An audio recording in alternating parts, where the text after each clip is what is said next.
If you change your handset, first, enter your registered email ID and password on the login page of your new device.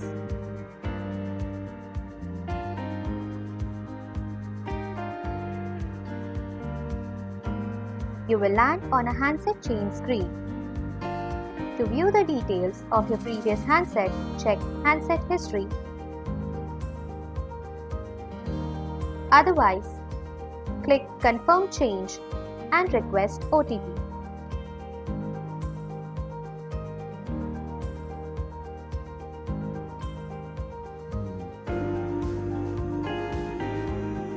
Enter the OTP received on your registered mobile number and log in with your registered credentials again.